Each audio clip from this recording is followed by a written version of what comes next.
The air inside the packed town hall felt electric, humming with tension like a storm building on the horizon.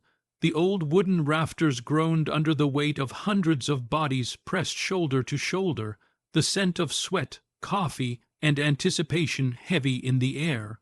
Every chair had been filled hours before, and now latecomers leaned against the walls, standing on tiptoe just to catch a glimpse of the man at the center of it all. Senator John Kennedy stood at the podium, his hand resting lightly on the wooden edge, his posture casual yet commanding. His eyes, sharp and steady, scanned the restless sea of faces before him. The crowd was waiting, hungry for words that might crack open the silence of power, words that could cut through the fog of political games. Kennedy's voice, calm and deliberate, broke that silence. "There comes a time," he began, "when truth refuses to stay buried. Tonight we dig it up." Gasps rippled through the room like a gust of wind. Cameras clicked. The promise of revelation was more intoxicating than any speech about policy or numbers. Everyone leaned forward as though they could pull the truth closer with sheer will. Somewhere in the third row, an elderly woman clutched her rosary tighter, lips trembling as if whispering a prayer. But to understand why this night mattered, why Kennedy's words burned with such weight, one had to step back into the lives of the people tied to this unraveling story.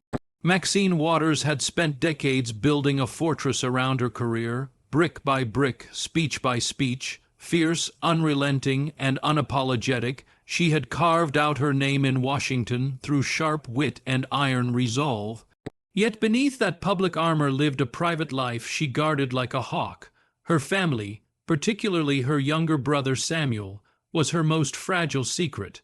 To the world, she painted him as a quiet, unremarkable man who chose the shadows over the spotlight.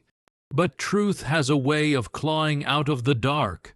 Samuel was a dreamer who had once stood at the edge of greatness.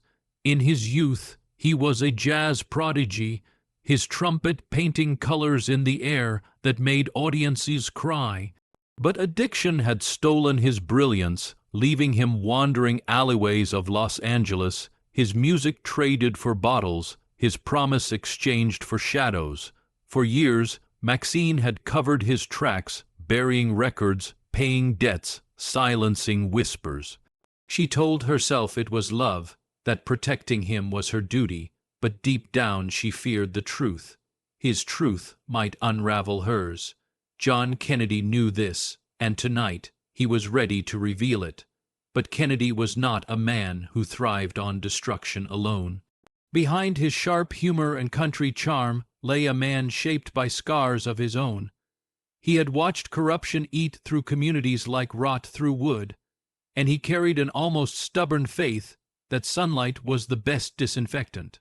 He had wrestled with his own doubts, whether exposing such secrets was justice or cruelty, yet every time he looked into the faces of the ordinary people who filled halls like this one, people who deserved honesty from those in power, his hesitation hardened into resolve. As Kennedy spoke, the room swayed between silence and uproar. "For years," he said, voice slow as molasses, "folks have wondered about certain omissions in MS Waters' story, and tonight I'm gonna tell you about the man in the shadows, her brother." The crowd erupted with murmurs, some shocked, some triumphant. Maxine, seated stiffly a few rows back, clenched her jaw. Her eyes darted to the exits, but pride rooted her to her chair. This revelation was only the surface of the storm. Beneath it ran deeper currents, subplots twisting like rivers feeding the sea. The first involved Sarah, a young journalist seated near the back, notebook trembling in her hand. She had chased rumors of Samuel for months, piecing together fragments of his life like a broken mirror. Her career was on the line. One big story could lift her from obscurity, but failure could end her ambitions. She wrestled with guilt, too. Was it right to expose a broken man for the sake of headlines?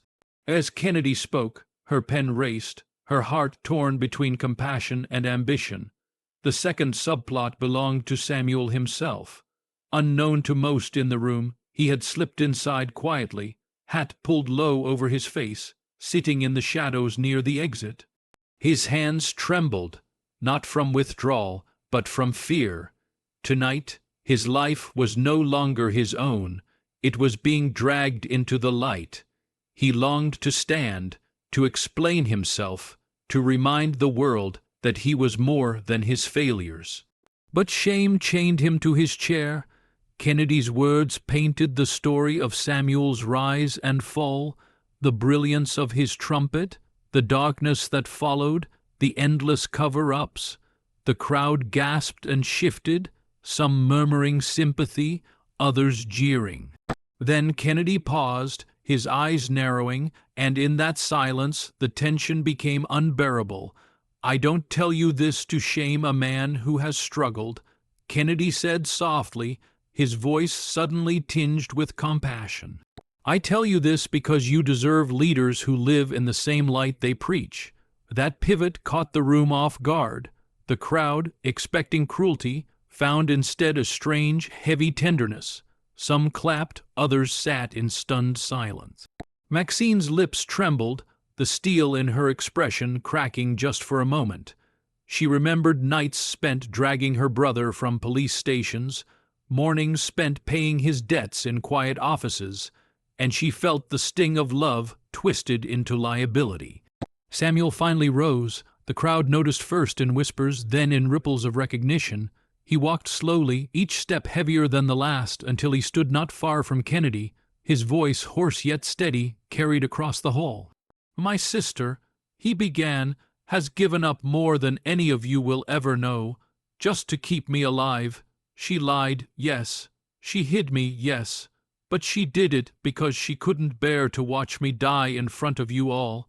His eyes, wet with tears, turned toward Maxine. "She saved me, even when I didn't deserve saving." The hall fell silent. The air was thick with humanity, the raw kind, messy and unpolished. Kennedy bowed his head, acknowledging the weight of Samuel's words. "And that," he said gently, "is the truth we all needed to hear." In that moment, the eruption of applause was not for scandal, but for survival, not for political points, but for the frailty and strength of family bonds.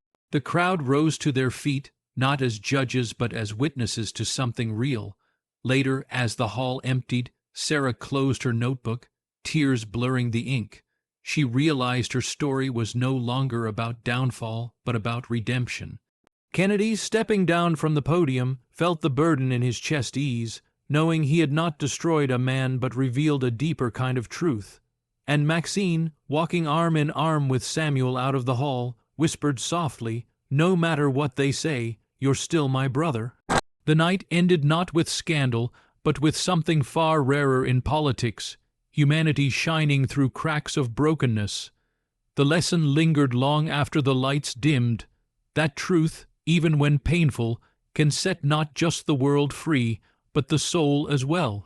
Would you like me to also break this story into natural timestamp sections like a spoken narration guide for a 25-minute YouTube video, so it flows smoothly for your channel?